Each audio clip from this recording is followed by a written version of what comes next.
உங்கள் அனைவருக்கும் என் இனிய வணக்கத்தினை தெரிவித்துக் கொள்வதில் மகிழ்ச்சி அடைகின்றேன். இயேசு கிறிஸ்துவின் அன்பை பற்றி உலகுக்கு எடுத்துரைக்க வேண்டிய காலம் இந்த திருவருகை காலம் என்பதனை புனித மேக்சிமிலியன் கோல்பே அவர்கள் தெளிவான ஒரு விளக்கத்தை எடுத்துரைக்கின்றார். இதைதான் தமிழ் இலக்கியத்தில் நாம் பார்க்கலாம்.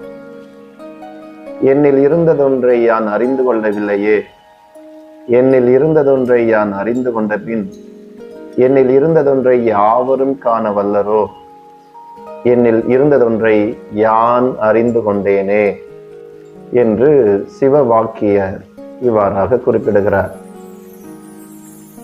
என்னில் இருந்ததொன்றை யான் அறிந்து கொண்டேனே, என்னில் கொடுக்கப்பட்ட அன்பை நான் உணர்ந்து கொண்டேன். அந்த அன்பை சுவைத்த பிறகு பிறருக்கு கொடுக்க வேண்டும் என்று நினைத்தேன். ஆனால் அந்த அன்பை பெறுவதற்கோ சுவைப்பதற்கோ அனுபவிப்பதற்கோ யாரும் வரவில்லை. ஆனால் அந்த அன்பை நான் உணர்ந்து கொண்டேன். அந்த அன்பு எனக்குள் இருக்கிறது, நான் அவற்றை சுவைக்கிறேன், உணர்கிறேன் என்று சொல்லுகிறார். அன்பு அன்பு என்று சொல்வது யாரை மையப்படுத்துகிறது, குறிப்பிடுகிறது என்றால் கடவுளை குறிப்பிடுகிறது.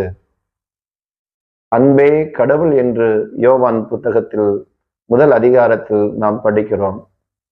அந்த அன்பாகிய கடவுள் நமக்குள் இருக்கிறார்.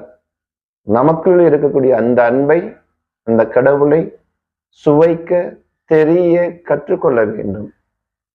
இறைவனிடமிருந்து பெற்ற அந்த அன்பை பிறருக்கு இலவசமாக வழங்குவோம். இறைவனிடமிருந்து பெற்ற அன்பை பிறருக்கு எல்லா விதத்திலும் உதவியாக இருக்க கொடுப்போம். அதுவே சிறந்த வாழ்வாக அமையும், அதுவே சிறந்ததாக இருக்கும் என்பதனை உணர்வோம், வாழ்வோம். இன்றைய நாள் இனிதாக அமையட்டும். வாழ்த்துக்கள்.